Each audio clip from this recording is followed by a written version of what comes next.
Louvado seja o nome do nosso Deus para sempre. Meus queridos, eu vos saúdo com a doce paz do Senhor. Eu vos saúdo com a doce paz do Senhor. Podem sentar, amados, por gentileza. Gratidão imensa ao nosso Deus pelo honroso privilégio que Ele nos dá de estarmos na sua presença. Ele é santo, Ele é sublime, Ele é majestoso, Ele é fiel, Ele é sempre fiel, Ele é rico, Ele é único, Ele é Deus. Nós nos rendemos a Ele porque a sua benignidade dura para sempre. É bom estar aqui esta noite, nesta igreja, nesta cerimônia, nesta celebração, nesse conclave missionário. Tão agradecido a Deus pela oportunidade de estar aqui com os irmãos. Quero saudar muito carinhosamente o pastor Galdino Júnior, pastor presidente desse ministério, na pessoa do seu vice-presidente, pastor Célio Alves, bem como dos demais pastores que compõem o honroso ministério desta igreja. Quero saudar o pastor Carlos Casimiro. Nós nos conhecemos de maneira mais aproximada hoje. Muita alegria estar consigo. Deus abençoe sua vida. Repito e reitero meu carinho e respeito pelo pastor Galdino Júnior. Já estivemos juntos em algumas ocasiões e agradecemos muito a Deus também pela vida do pastor Célio, vice-presidente desta igreja, desse ministério, e a maneira tão carinhosa como fui e estou sendo recebido e tratado entre os irmãos aqui. Quero agradecer ao Senhor pela vida do pastor Nicodemos, um grande amigo, um amigo chegado. Deus abençoe sua vida com toda a equipe de irmãos e obreiros que servem ao Senhor ladeando-o e que estão aqui esta noite. A toda a igreja, nossa gratidão. Pastor Roberto Borges, Deus abençoe, meu amigo, pelo convite. Ele que esteve em contato conosco para que estivéssemos aqui, com o pastor que coordena também a Secretaria de Missões aqui na igreja sede. Deus abençoe. Quero agradecer o convite para estar com os irmãos aqui nesta noite, num dia muito especial. É o dia do aniversário do pastor Roberto, não é isso? Parabéns, Deus abençoe. E hoje é o dia do aniversário da minha mãe, de modo que eu falei ali com o pastor que eu movimentei toda a atividade da minha família em agradecimento pelo aniversário da minha mãe para amanhã, para poder estar aqui com os irmãos hoje. Por isso, logo após o culto, logo após a ministração, eu já vou pedir licença e me retirar, porque eu tenho um voo 21 horas e 40 minutos. Como a companhia não é minha, nem a aeronave, e a Infraero também não, eles com certeza não vão me dar a ousadia de esperar só porque eu quero. Mas eu quero agradecer muito a Deus por estar aqui e pedir aos irmãos que orem pela minha mãe também, que está aniversariando hoje. Como se fosse leve pregar, a gripe ainda me acometeu, a garganta está bastante ruim, bem dolorida. Eu vou compartilhar com os irmãos uma palavra de maneira bem pontual e tenho absoluta certeza que Deus vai falar com a gente. Dá para dizer amém? Dá uma provocada no seu vizinho e diz para ele: Deus vai falar com a gente. Abra comigo a sua Bíblia, por gentileza, no Evangelho segundo João, capítulo de número 4.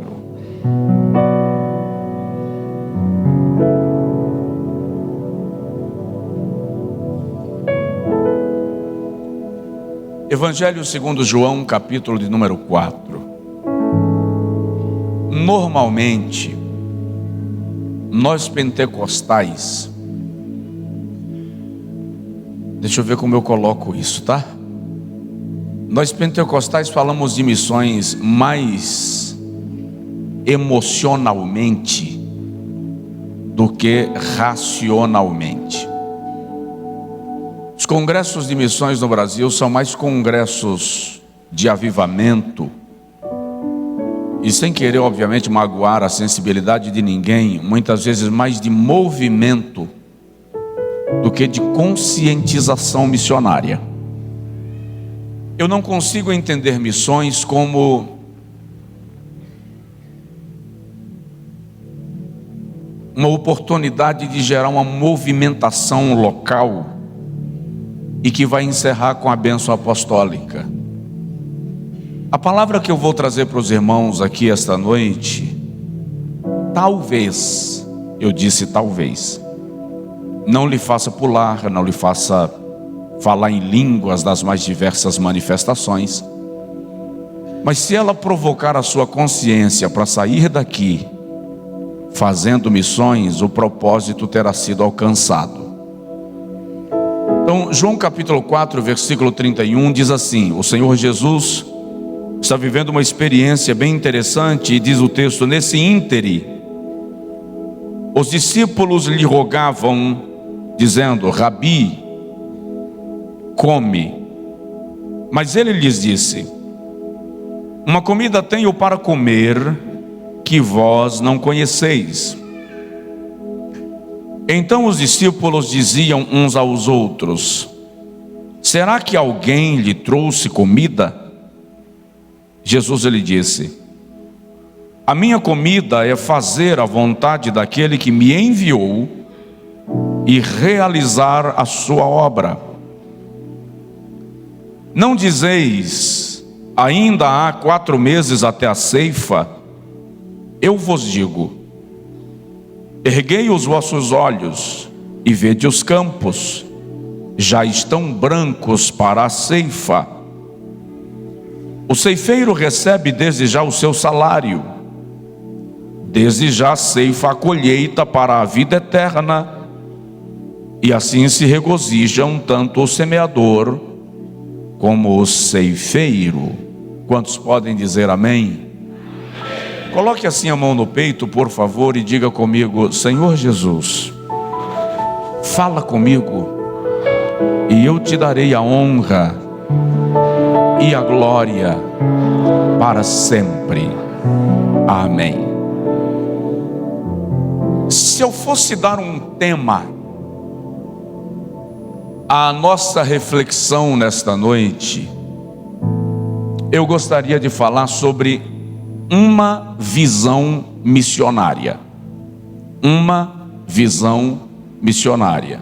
Deixa eu abrir um parêntese para fazer menção da mãe do pastor Galdino, missionária desta igreja. Deus abençoe sua vida, que a mão do Senhor continue lhe guardando em tudo, em nome de Jesus.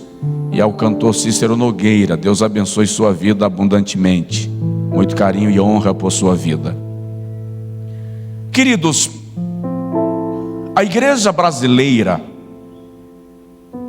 movida por alguns aspectos, sejam eles culturais, teológicos, religiosos, cometeu algumas, eu vou chamar de falhas, no que se diz respeito à obra missionária. Por exemplo, nós cometemos a falha de acharmos que missões é oportunidade de alavancar a nossa vaidade. Vou traduzir. Muitos de nós investem em missões, mas pelo prazer de anunciar a quantidade de missionários e os territórios onde eles estão, do que pelo prazer de expandir o reino de Deus. Isso é um equívoco por parte da nossa mentalidade. Segundo, cometemos a falha de só considerar como obra missionária as atividades evangelísticas realizadas em campo transcultural. Por exemplo, se o missionário vem da China, da África, da Ásia, nós dizemos nosso missionário. Se o missionário faz um trabalho aqui numa comunidade, numa favela, num bairro pobre da região, nós não tratamos como se ele fosse missionário. Isso também é um equívoco que a igreja brasileira cometeu e que está em tempo de corrigir e de consertar. Um outro equívoco que nós cometemos é o que eu falei há pouco. Nós desenvolvemos muitos eventos de missões, mas com conotação de avivamento e, perdoem-me, até de movimento, do que de conscientização de responsabilidade. Só é possível fazer missões quando nós nos conscientizamos que quando estamos fazendo a obra da evangelização, não estamos fazendo um favor para Deus, estamos cumprindo a nossa obrigação. É tão obrigação que Paulo diz assim: ai de mim se não pregar o evangelho.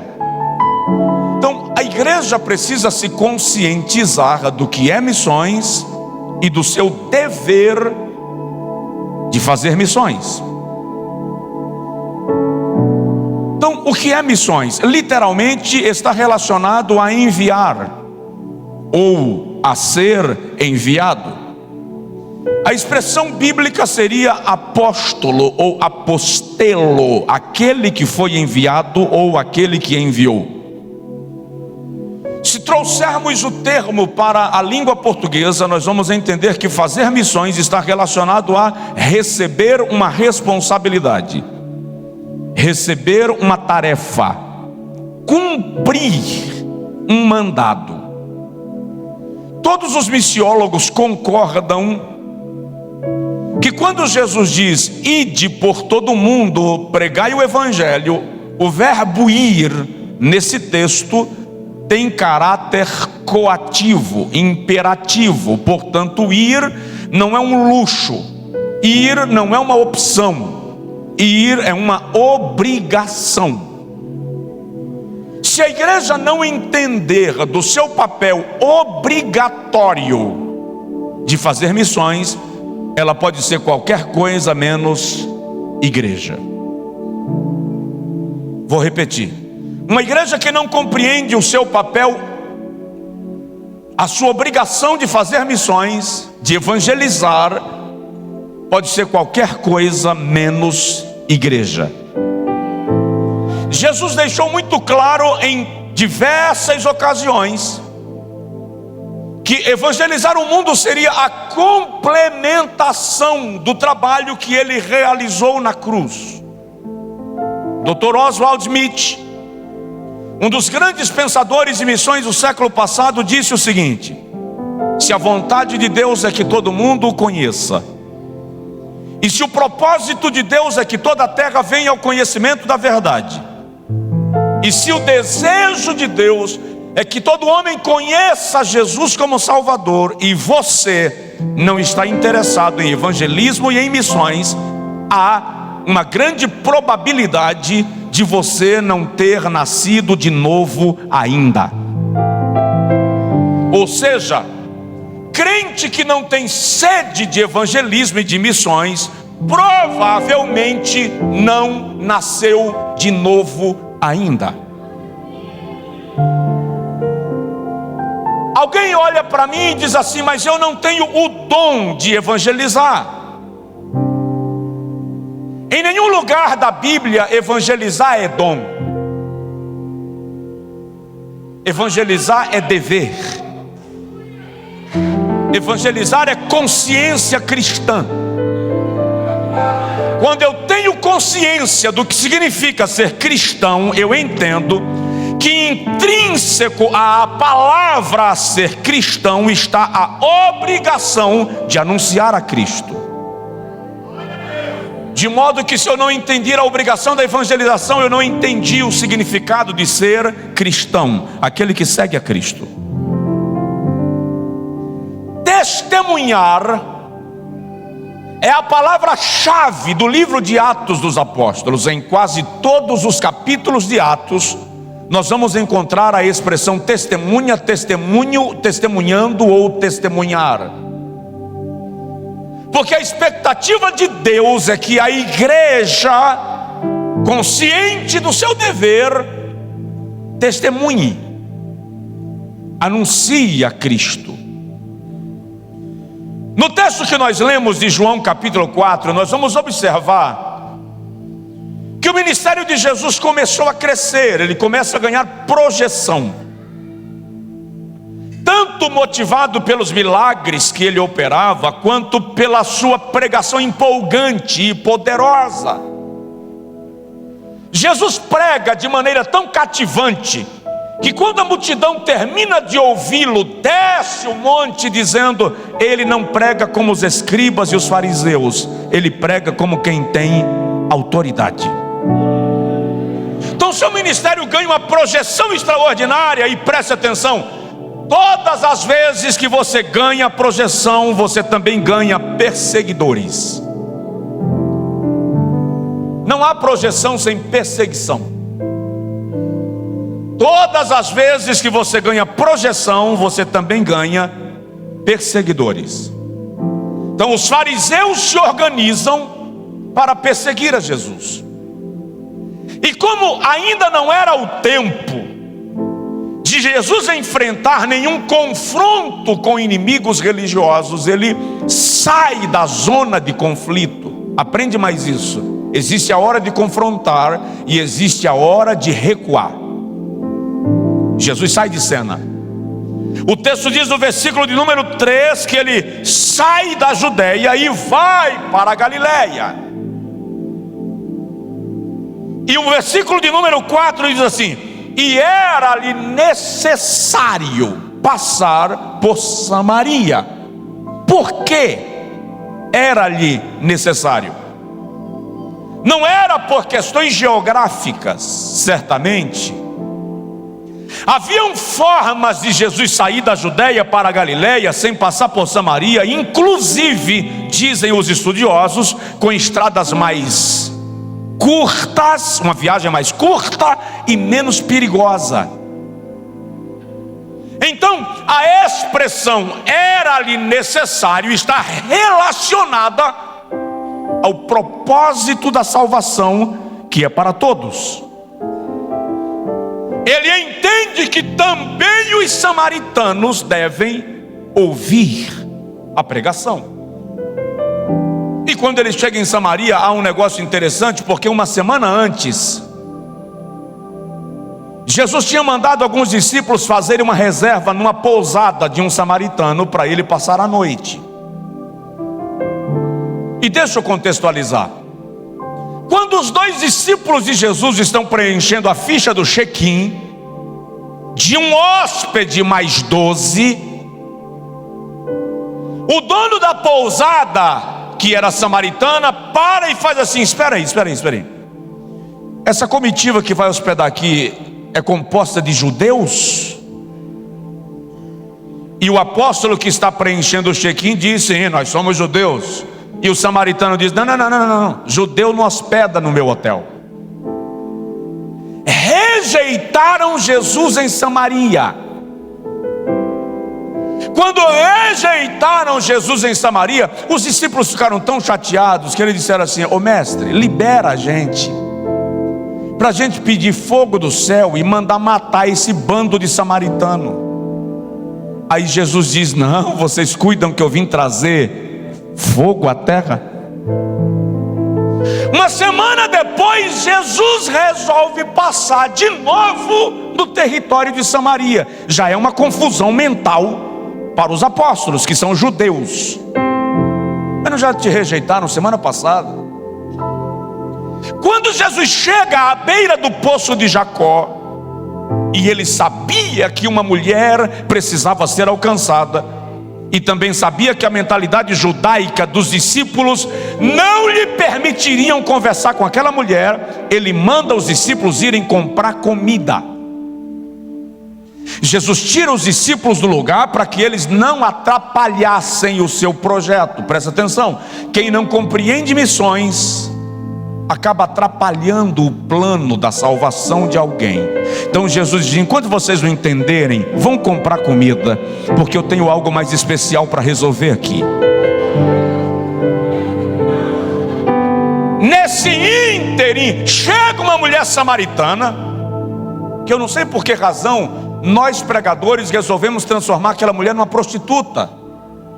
Ela não era uma prostituta. Jesus não diz que ela era uma prostituta. Jesus diz que ela teve 5 maridos, 5 casamentos. Jesus reconhece o casamento daquela mulher, os casamentos daquela mulher. Só que por alguma razão, os 5 maridos que ela tivera lhe deram carta de repúdio. Então ela era uma mulher repudiada 5 vezes. E ela se cansou tanto de ser repudiada que agora ela não casou mais. Ela resolveu coabitar com alguém. Tanto é que Jesus diz: 5 maridos tivestes, e o que agora está contigo não é teu. Está na Bíblia. Está na Bíblia.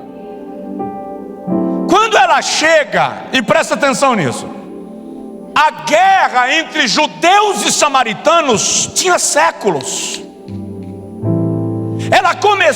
Essa batalha começou desde que Tiglat-Pileser III invadiu as 10 tribos, desterrou o povo de Israel e trouxe os ancestrais dos samaritanos para habitar na terra que era dos filhos de Abraão. Então, a tribo de Judá e Benjamim, chamado de judeus, reino do sul, embora aqui e acolá estivesse em guerra com as outras tribos do reino do norte, chamado de Israel, se ofendeu com aquilo, e agora os samaritanos e a sua descendência se tornam persona non grata para os judeus. A guerra era tão grande, era uma guerra étnica, que o historiador diz que um judeu não lavava os pés num tanque onde um samaritano lavasse as mãos. Eles se consideravam mutuamente casta superior. Então, os judeus se consideravam superiores aos samaritanos, e os samaritanos se consideravam superiores aos judeus.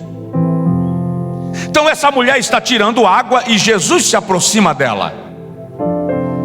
E quando Jesus se aproxima dela e diz: dá-me um pouco de água, e ela olha para ele e diz: como podes tu, sendo judeu, conversar comigo que sou samaritana? Aquilo era uma guerra étnica. Ela estava dizendo: quem é você para se dirigir a mim?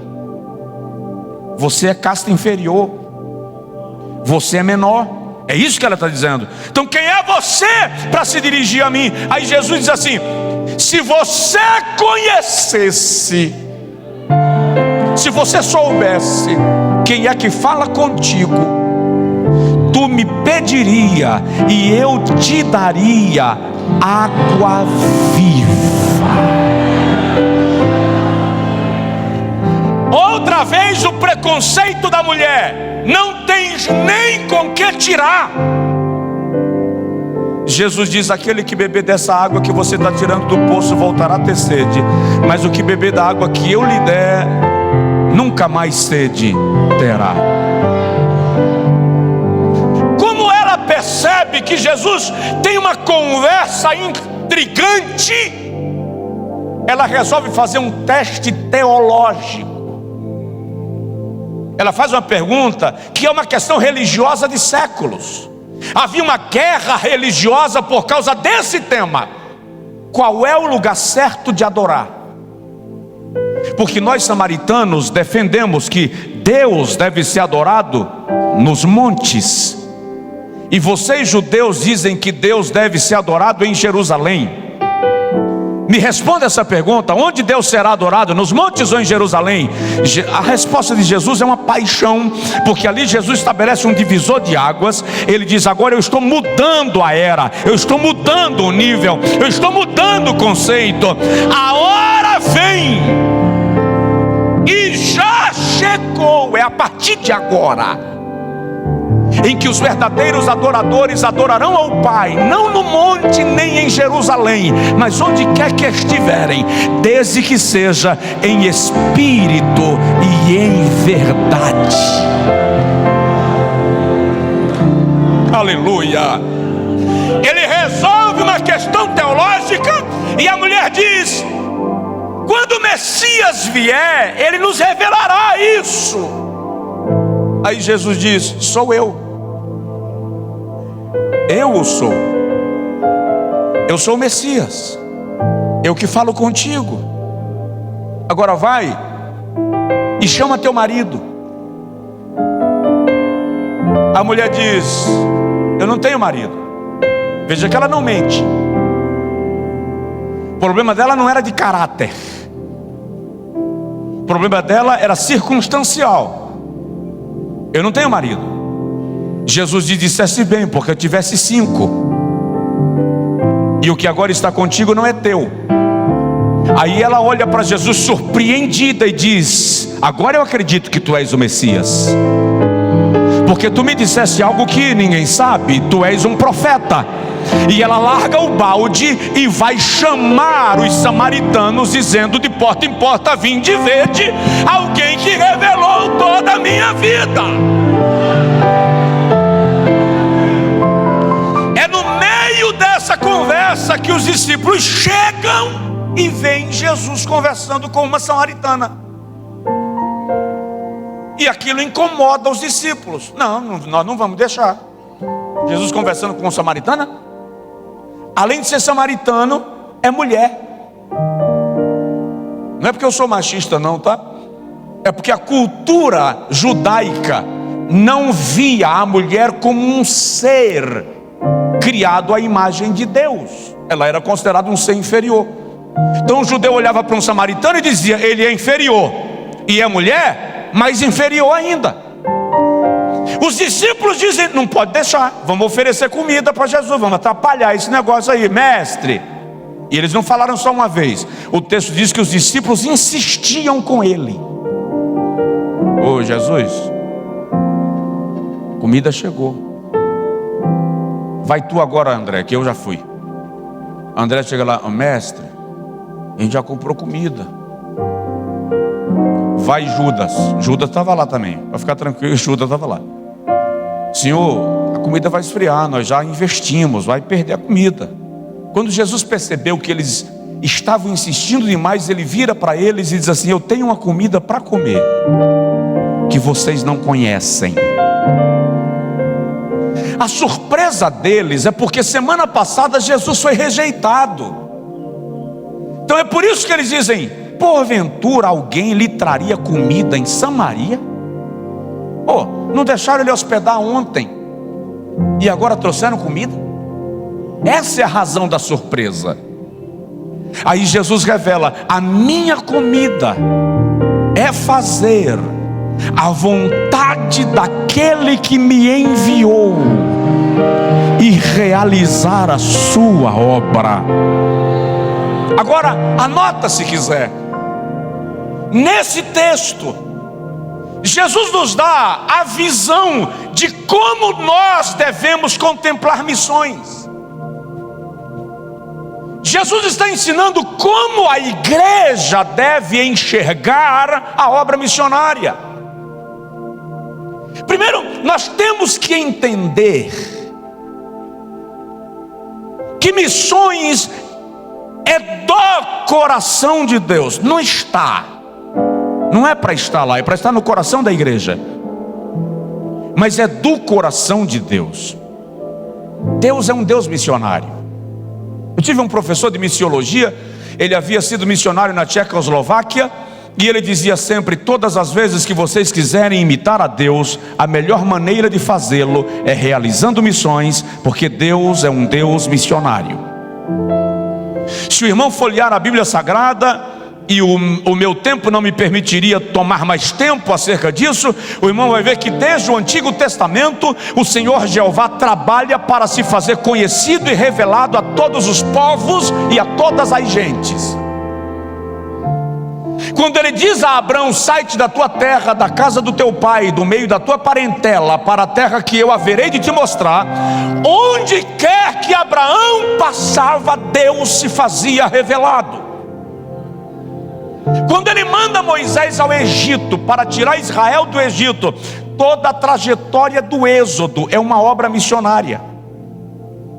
Tanto é que alguns povos vão se agregando a Israel na viagem, vão se unindo a Israel na viagem. E quando eles chegam a Jericó, uma das últimas cidades, ou talvez a última a ser conquistada antes da travessia do Jordão, Raabe diz aos espias assim: toda a terra sabe que o vosso Deus é Deus, e que ninguém vos resiste onde quer que vocês passam. Então a viagem de Israel era missionária. Tem uma menina na Bíblia, eu já vi pregador dizer que era uma empregada doméstica. Me faça um favor, Ela era escrava, gente. A menina que está na casa de Naamã é escrava de guerra. E eu me apaixono por aquela menina sem nome, porque a tradição dizia que a lepra era uma doença contagiosa. E é incrível que a lepra não contagiou a menina, mas a compaixão da menina contagiou Naamã. Quem dera que o meu senhor Naamã estivesse em Samaria, diante do homem de Deus, e ele seria curado da sua lepra. E o detalhe é que basta ler o relato até o final para você ver que Naamã se converteu. Ela ganhou Naamã para Jesus. Naamã se converteu. Tanto é que quando termina todo o processo do milagre e da cura, ele diz a Eliseu: eu vou levar as minhas mulas com terra de Israel para edificar na Síria um altar ao Deus de Israel. E ele diz a Eliseu assim: todas as vezes que o rei da Síria, meu senhor, entrar no templo do seu Deus para o adorar, e eu tiver que entrar com ele, porque é no meu braço que ele se sustenta para se curvar diante do seu Deus, saiba o Deus de Israel que o meu coração estará nele. Naamã se converteu. Isso é missões. Jonas é o primeiro exemplo de missões transculturais no Antigo Testamento. Jesus é o maior exemplo de missões na Bíblia. A igreja primitiva, um show de missões na igreja moderna. Eles nos dão uma aula de mestrado em missões. Por quê? Porque eles captaram a visão de Jesus sobre missões. Qual é a visão de Jesus sobre missões então, irmão Josué? Vamos lá? Primeiro, Jesus quer que a igreja veja missões como uma obra que exige prioridade. Vou repetir. Jesus quer que a igreja veja missões como uma obra que exige prioridade. Talvez eu machuque você e o seu ego agora. Mandar um missionário é mais urgente do que colocar a fachada do templo que você é pastor. Mandar um missionário é mais urgente do que trocar os bancos e as cadeiras da igreja de madeira para acolchoada. Mandar missionário é mais urgente do que a troca do carro. Ele diz assim: eu tenho uma comida para comer que vocês não conhecem. Qual? A minha comida é fazer a vontade daquele que me enviou. Jesus está dizendo que missões são mais urgentes do que as nossas necessidades vitais. E o nosso problema é que nós não vemos assim. Missões não deveriam entrar no caixa da igreja como despesa. Deveria entrar como investimento. Porque nós consideramos investimento a compra da frota de carros, a troca das cadeiras, a construção do templo, o patrimônio material. Deus considera como investimento a quantidade de almas que serão apresentadas a Ele no dia do tribunal de Cristo. E presta atenção nisso. Salvar almas realiza tão profundamente o coração de Deus, que a Bíblia não diz que a festa é no céu porque um mudo falou. A Bíblia não diz que a festa é no céu porque um paralítico andou. A Bíblia não diz que a festa é no céu porque nós colocamos 100.000 pessoas no maior estádio da cidade. Mas a Bíblia diz que a festa é no céu por um pecador que se arrepende.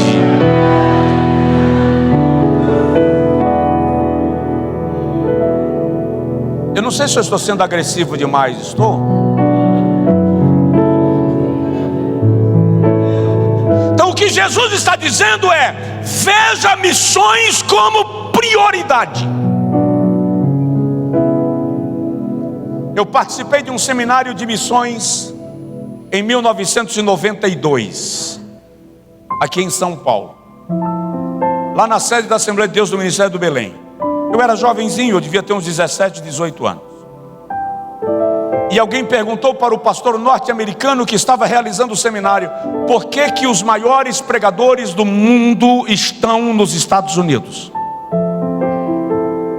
Ele disse: porque vocês brasileiros investem em fachadas, investem em bancos, investe em templos. A igreja americana investe em pessoas. Pastor José Satírio, muito conhecido nosso, brasileiros, ele está em Cúcuta, na Colômbia, e ele conta que antes de receber uma visão para ir à Colômbia, ele recebeu uma visão para ir ao país asiático de Butão. Por alguma razão Deus deu a visão de Butão primeiro, mas inverteu a ordem das coisas e o enviou para a Colômbia antes de o enviar para a Ásia. E quando ele estava construindo o grande templo de Cúcuta, envolvido em construção, ele disse que parou e o caminhão estava descarregando ferro, muito bloco, e ele estava com o pé em cima de uma pilha de blocos. O Senhor falou com ele: chegou a hora de Butão. E ele disse que falou com Deus: agora não, agora eu vou inaugurar o templo e depois eu penso nisso. E o Senhor falou com ele: eu não morri para comprar tijolos, eu morri para salvar pecadores. E o interessante é que ele disse que achou um argumento muito legal para Deus, porque ele diz assim: eu não posso ir a Butão. Butão não tem relações diplomáticas com nenhum país do mundo, nem com os países vizinhos, China, Taiwan, Tailândia, com ninguém. Laos. E ele disse que o Senhor falou com ele. Ele foi para casa, descansou, deitou, dormiu. Na madrugada o Senhor falou com ele: levanta, acessa a internet e dá uma olhada sobre Butão.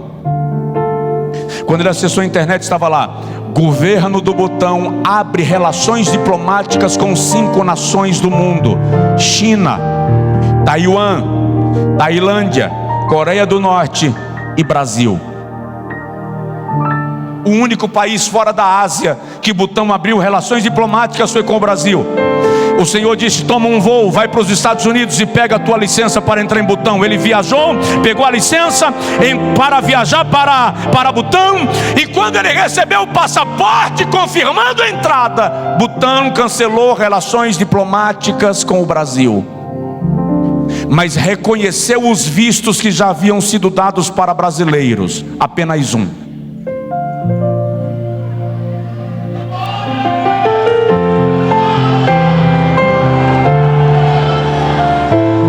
Hoje o ministério de Cúcuta na Colômbia tem mais de 200 igrejas em Butão, porque missões é uma obra que exige prioridade. Provoque seu vizinho e diga para ele: nada é mais urgente na sua vida do que ganhar almas. Nada é mais urgente na sua vida do que ganhar almas.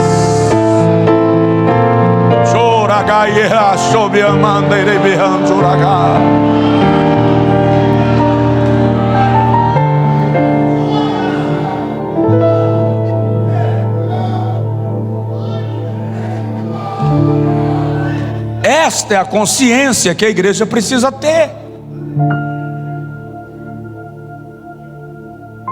Veja que Deus está querendo que Abraão veja missões acima da sua própria família. Sai-te da tua terra, da casa do teu pai, do meio da tua parentela. Não. Deus não está dizendo: larga a família aí à mercê e vai fazer missões. Não é dessa irresponsabilidade que eu estou falando. Eu estou falando do fato de você não permitir que a comodidade da casa te impeça de cumprir o ID do Senhor. Sabe o que é interessante? Deus chamou Jonas para ver missões acima dos seus preconceitos. Gente, eu vejo muito muitas vezes nós pregadores criticando Jonas. Profeta covarde, profeta desobediente. Senta na cadeira dele. Eu quero ver nesse templo, nesse auditório hoje, quem faria diferente de Jonas. Presta atenção. A Síria era o império mundial da época. Nínive era a capital da Síria. E a Síria era famosa pela sua tirania. Eles esmagavam os exércitos inimigos, violentavam as mulheres das nações invadidas, empalavam os soldados derrotados. Quando Deus chega e diz a Jonas: profetiza contra Nínive, porque o meu furor vem contra ela. Presta atenção. O que prevaleceu não foi a chamada missionária, foi o patriotismo. Jonas diz lá na frente: eu sabia que se eu pregasse para eles e eles se arrependessem, o Senhor desviaria o mal. Então Jonas calculou o seguinte, e o detalhe: o exército da Síria já vem subindo, dominando terras, e ia chegar em Israel. Então Jonas diz assim: eu vou lá, prego para eles, eles se arrependem, Deus não castiga esse bando de infeliz, e eles destroem a minha terra. Não.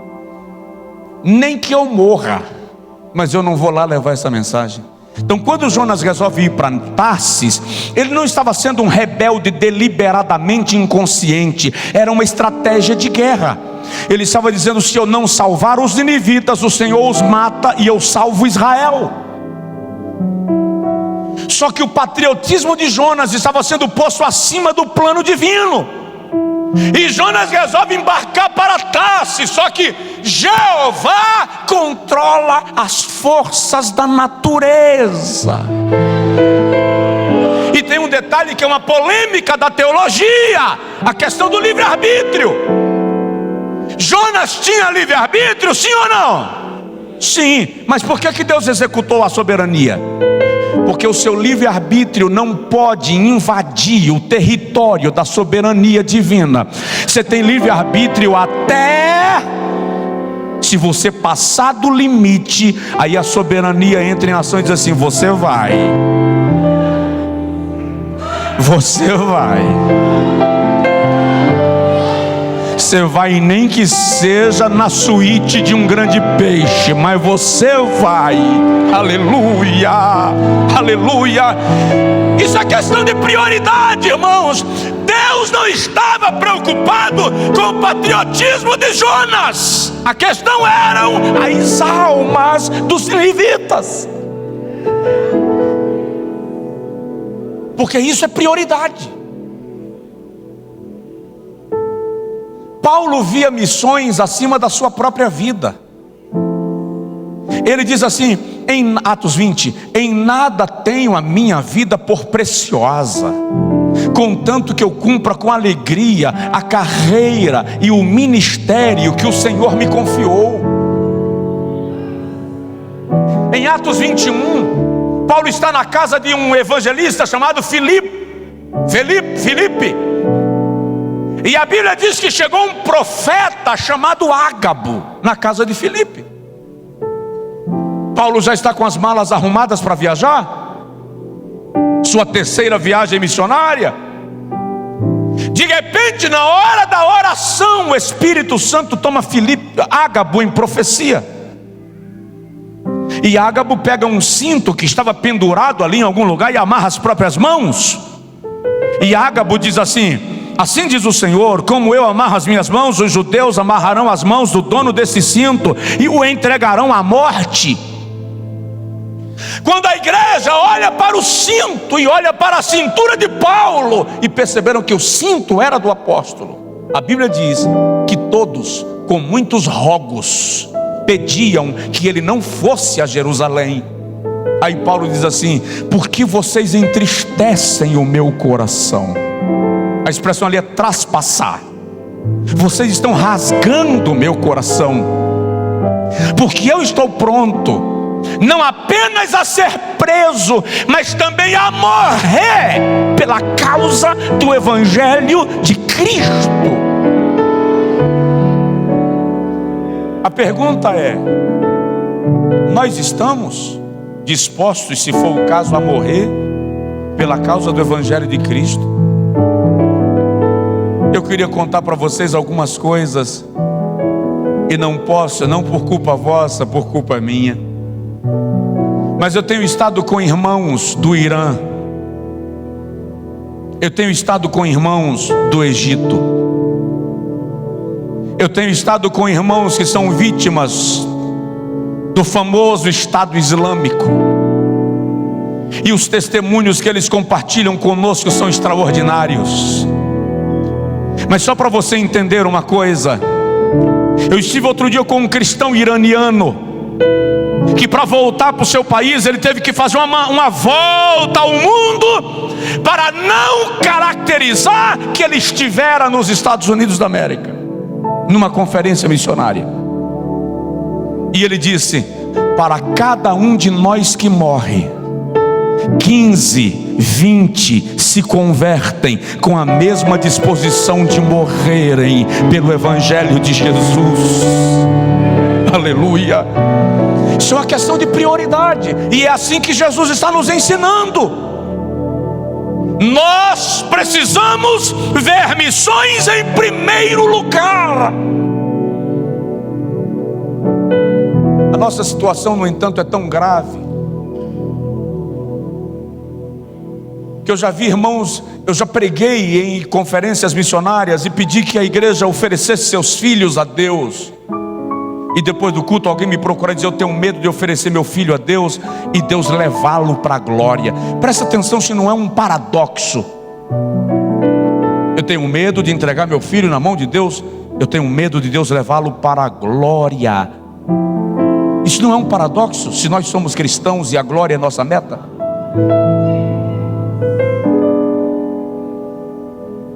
Provoca o irmão do seu lado e pergunta para ele assim: quais são as tuas prioridades? Segundo lugar, preciso concluir. Segundo lugar, primeiro, Jesus está nos ensinando a ver missões como obra que exige prioridade. Segundo, Jesus está nos ensinando a ver missões como um desafio de cada oportunidade. É para agora. Não dizeis vós: ainda há 4 meses até que venha a ceifa. Eu vos digo: levantem os vossos olhos e vede que os campos já estão brancos para a ceifa. Jesus está dizendo: enquanto vocês esperam 4 meses para colher trigo, eu estou dizendo a vocês que a colheita de almas já está chegando, porque os samaritanos estavam subindo a ladeira para virem ao encontro de Jesus. Missões é para hoje, missões é para agora. Não pode esperar para depois. É isso que Jesus está dizendo. É urgente. Irmão, um pecador à beira do inferno não tem tempo de esperar os nossos caprichos. Ele está morrendo. Um pecador que está sendo arrebatado para a condenação não pode esperar para amanhã.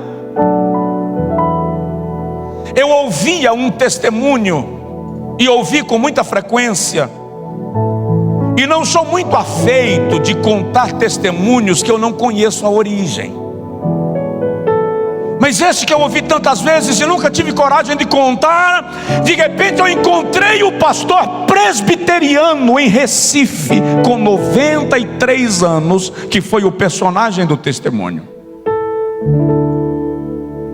Ele disse que saindo da igreja, e na época ele tinha 30 e alguns anos, indo para casa depois do culto, ele passou numa das praças da cidade de Recife, e uma moça prostituta lhe interpelou e disse: pastor, me dá uma palavra. E ele olhou no relógio, 9:30 da noite, um pastor conversando com uma prostituta na praça, não vai ficar bem. E ele disse para a moça: me procura amanhã na igreja que eu vou te dar uma palavra. E ela disse: amanhã não, pastor, me dá uma palavra hoje, apenas uma palavra. E ele disse que saiu dizendo boa noite, foi embora. E ela disse: eu só queria uma palavra. E ele deitou e dormiu. Mas de madrugada ele acordou angustiado e começou a se mexer muito na cama. E a esposa dele perguntou: o que é que você tem, homem, que você não dorme? E ele contou o episódio para a esposa e disse: levanta, veste uma roupa que eu vou ao encontro daquela moça. E eles voltaram. E quando ele chegou naquele local onde a moça lhe abordara, uma outra jovem estava sentada na calçada chorando. E ele perguntou àquela jovem pela moça que ele interpelara antes. E a moça disse: eu lembro do senhor, eu vi quando ela lhe procurou, mas infelizmente ela cometeu suicídio e o corpo dela acabou de ser levado para o necrotério. Com lágrimas, aos 93 anos, ele me disse assim: meu filho, nunca deixe para dar uma palavra depois. Provoca aí o vizinho e fala com ele: nunca deixe para dar uma palavra depois. Uma palavra pode ser o segredo para salvar uma alma do inferno. Uma palavra pode ser o segredo para quebrar um laço de opressão. Uma palavra pode ser o segredo para anular uma sentença de morte. Ei! A igreja tem a palavra de esperança para o mundo. Jesus te ama pode ser uma ponte que livrará alguém do abismo. É por isso que a gente canta: sim, eu amo a mensagem da cruz, até morrer eu a vou proclamar. Jesus elogiou a igreja de Filadélfia e disse: tendo pouca força, guardastes a minha palavra e não negastes o meu nome.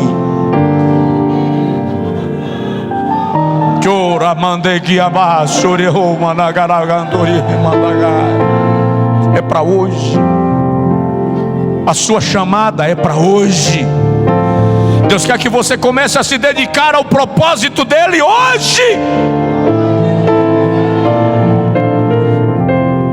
E eu concluo.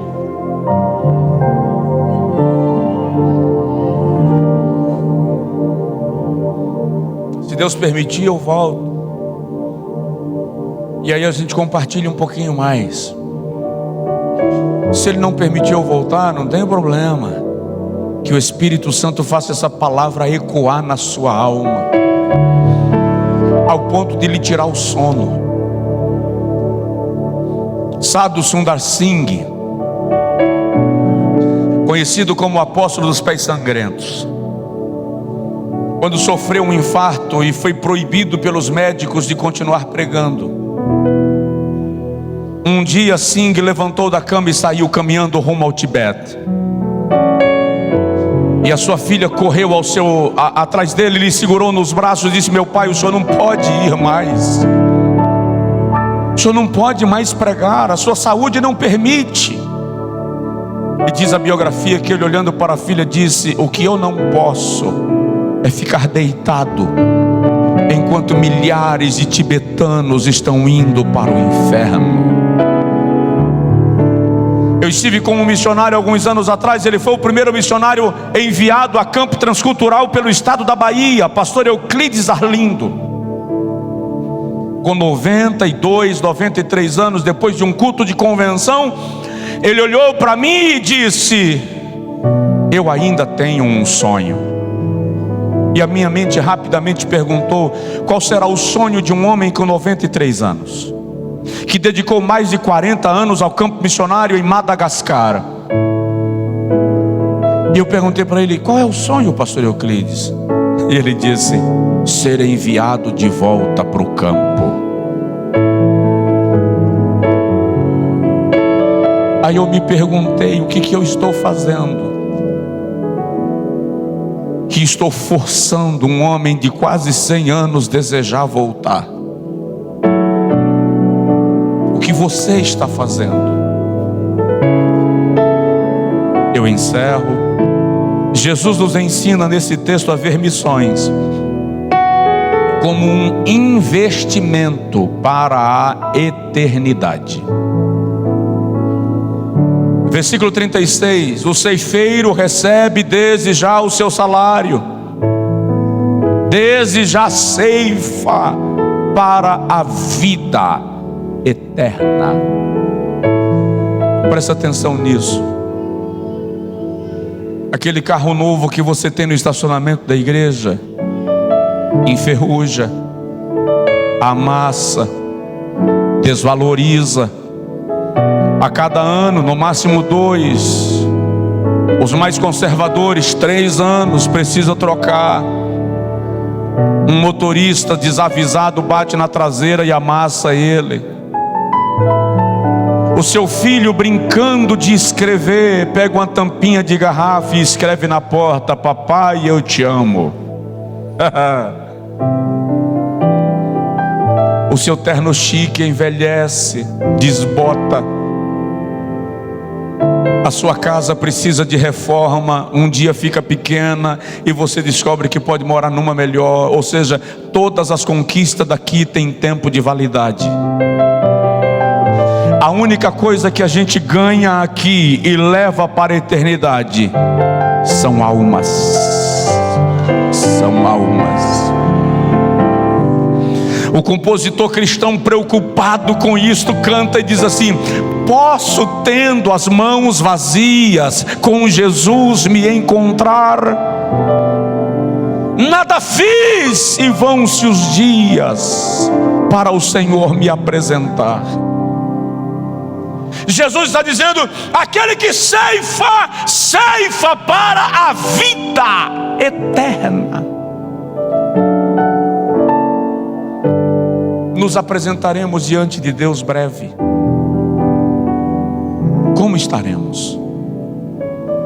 O que estamos fazendo para o seu reino? Qual é a nossa preocupação acerca daqueles que sem Jesus estão morrendo? O que nos inquieta? Por que será que nos tornamos cristãos dementes? Por que razão a letargia tomou conta de nós? Por que será que os nossos cultos se tornaram mais um centro de encontro social do que a oportunidade de uma confrontação espiritual? Por que nós brigamos tanto pelo púlpito enquanto as calçadas estão vazias? Eu me sinto desvalorizado pelo pastor que não me coloca na escala de pregações da igreja, e não percebo que Jesus me colocou na escala de pregações do mundo. Estive ouvindo um pastor colombiano, e ele disse que todos os dias, no meio do culto, ele deixava a igreja, o louvor acontecendo, e ele saía passando nas portas das igrejas de Bogotá. E de vez em quando ele parava para ir na porta da igreja ver se a igreja estava cheia, para ele comparar a igreja dos outros com a dele.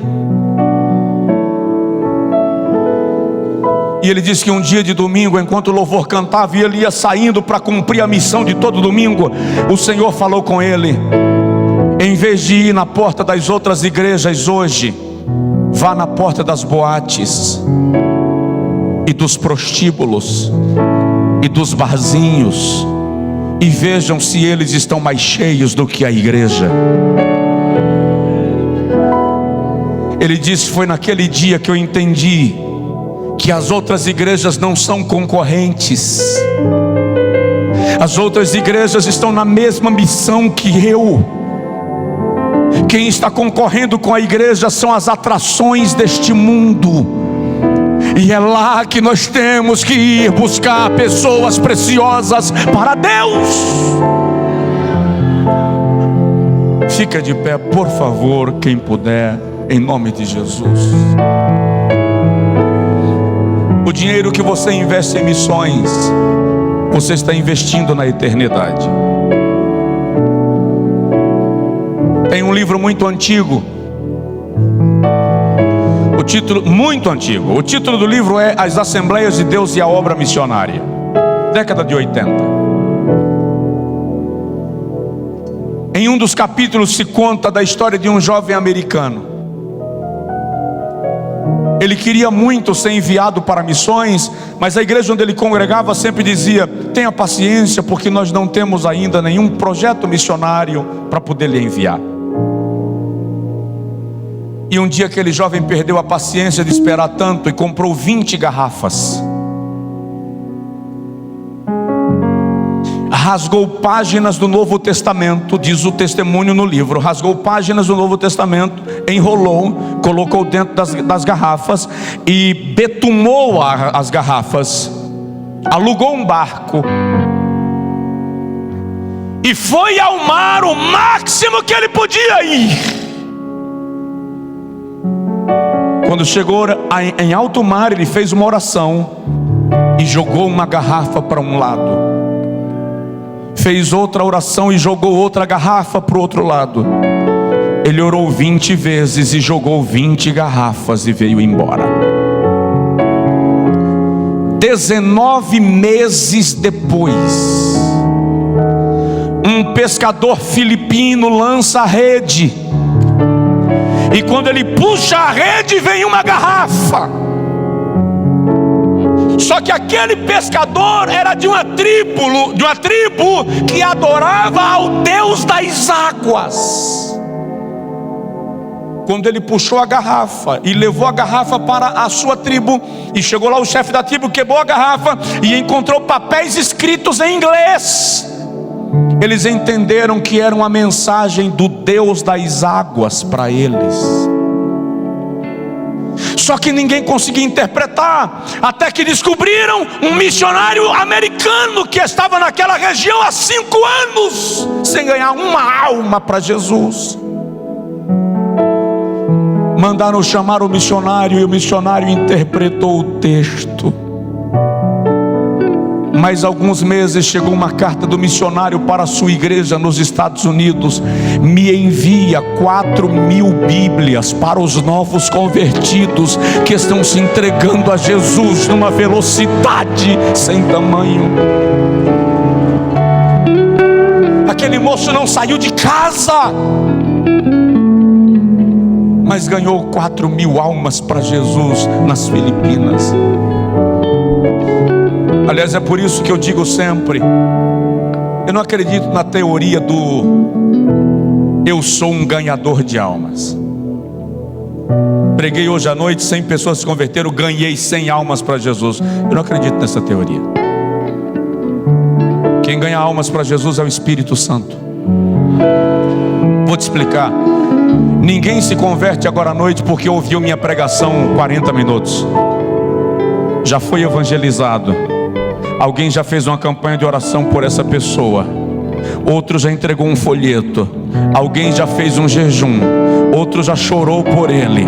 Veio para o culto porque alguém convidou. É possível que outro tenha dado carona. Quando ele chegou na igreja, o porteiro recebeu bem, por isso que ele entrou. Alguém ofereceu a cadeira, por isso que ele permaneceu. Eu sou apenas um ponto a mais. Ou seja, ganhar almas é uma operação de resgate. Deus envolve um exército inteiro para ganhar uma alma para a sua glória. Ore comigo. E se eu sair no meio da oração, por favor, não se incomode. Mas eu gostaria que você orasse e dissesse a Deus agora: muda a minha visão sobre missões. Muda a minha visão sobre as almas. E se você puder fazer isso, diga a Deus: eis-me aqui, me usa nesse propósito, me envolve nesse negócio. Ó Deus, ó Deus. Deus, Santo e queima o clouvas. Aplica esta palavra no coração da tua igreja. Confronta a nossa consciência e a nossa mentalidade. Pelo Espírito da graça nos desafia ao reino. Envolve a tua igreja, Senhor, no campo missionário. Impacta a tua igreja com testemunhos extraordinários do trabalho que ela está realizando em diversas partes do Brasil e do mundo. Nós nos entregamos a ti, Senhor. Nós nos oferecemos, nos rendemos, aceitamos o teu propósito e a tua chamada. Aquela pessoa que até hoje tem corrido da chamada do Senhor para a sua vida, provoca agora a sua alma, Senhor, e o coloca aos pés do altar, entregando a ti a sua vida, em nome de Jesus. Se não for pedir demais, estenda a sua mão em direção ao irmão do seu lado, à irmã do seu lado. Ore por ele, ore por ela. Peça agora para o Espírito Santo incendiar a sua alma com a paixão por almas, porque essa é a única paixão na terra que importa de fato. Ore por esse irmão, clame ao Espírito Santo por ele.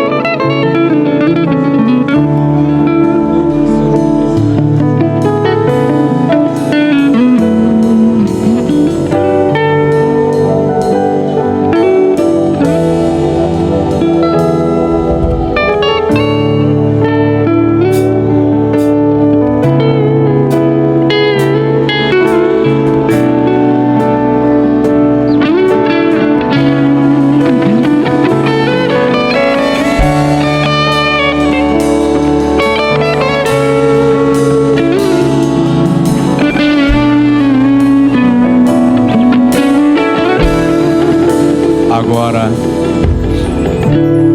veja essa pessoa que está do seu lado, essa pessoa por quem o irmão acabou de orar. Veja se é um amigo que nos visita, uma amiga, quem sabe, alguém que esfriou na fé e se afastou da igreja. Averigue isso. E se for, convide essa pessoa para vir aqui à frente, receber a oração, entregando a Jesus a sua vida, e venha com ele, venha com ela. Já está vindo a primeira pessoa, glória a Jesus. Deus abençoe. Venha. O irmão, a irmã, conversa com essa pessoa e vem com ele, vem com ela, por favor. Acompanhe-o, acompanha. É agora que a festa no céu começa. Venha Jesus nesta noite. Está vindo aqui a segunda preciosa vida, segunda e a terceira. Aqui vem duas crianças entregando sua vida a Jesus. Está vindo ali a sexta preciosa vida para Jesus. Onde está a sétima pessoa? Venha, venha, venha.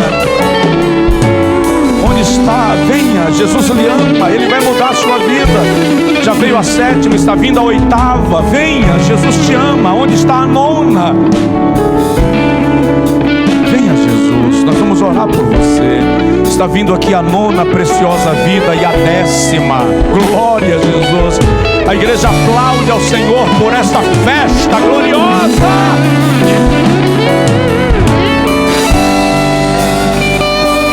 E a 11ª pessoa, onde está? Você é uma joia rara. Você é uma joia rara, você é caro. Ali está vindo a 11ª pessoa. Onde está a 12ª preciosa vida? Deus ama você, Deus ama você, Deus ama você.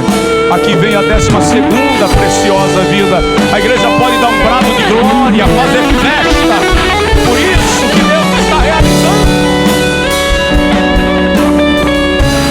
E a 13ª. Há mais alguém? Se há mais alguém, vem à frente, em nome de Jesus. Eu lhe convido só mais uma vez. Onde está a 13ª pessoa?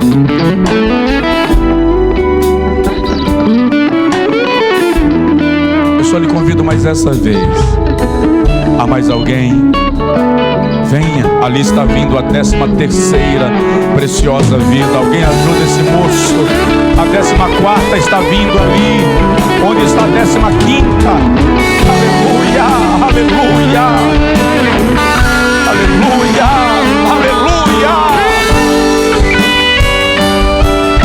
Deus abençoe. Aqui chegou a 15ª pessoa. Um irmão se aproxima desse jovem. Isso, obrigado. A 15ª pessoa para Jesus já chegou aqui diante do altar. Há mais alguém? Há mais alguém? Se houver mais alguém, venha. Jesus ama você.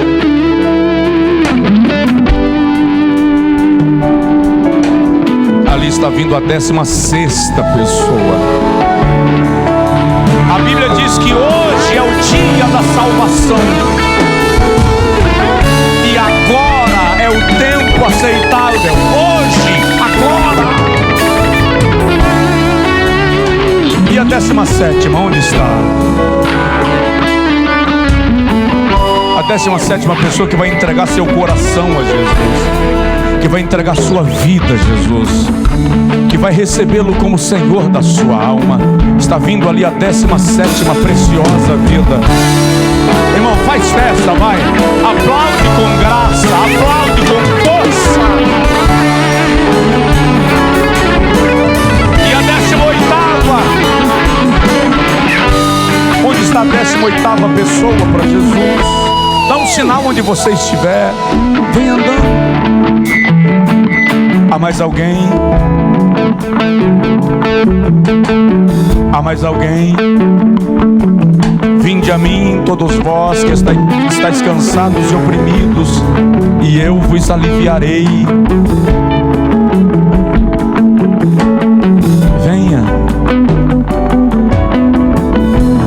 Nós vamos orar por essas pessoas, em nome de Jesus Cristo, abençoando a sua vida para a glória de Deus.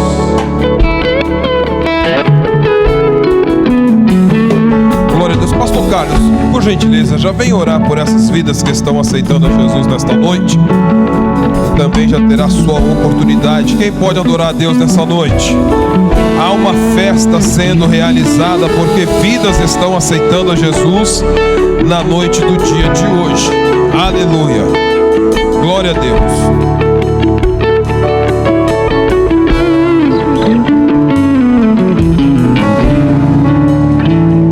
Glória a Jesus. Quantos estão agradecidos por essas vidas que estão aqui diante do altar? Levante suas mãos em direção a eles, querido Jesus. Nós lhe rendemos graça por esse momento de salvação. Após recebermos, Senhor, a tua palavra, que aos nossos corações fora ministrada, nós estamos nos alegrando com essas vidas que estão diante do teu altar, entregando suas vidas a ti, Senhor. Nós oramos por elas. Nós pedimos, Senhor, que venha perdoar-lhes os seus pecados e dar-lhes, Senhor, uma vida nova, transformada, regenerada, purificada, para a glória do teu santo e poderoso nome. Faz dessas vidas, vidas vitoriosas, que elas sejam, Senhor, tomadas por uma unção sobrenatural, e elas possam viver em novidade de vida. Certo da tua bênção, nós ministramos sobre elas, no precioso nome de Jesus, que vive e reina para todos sempre. Amém, Senhor. Aplauda ao Senhor Jesus por essas vidas. Aleluia.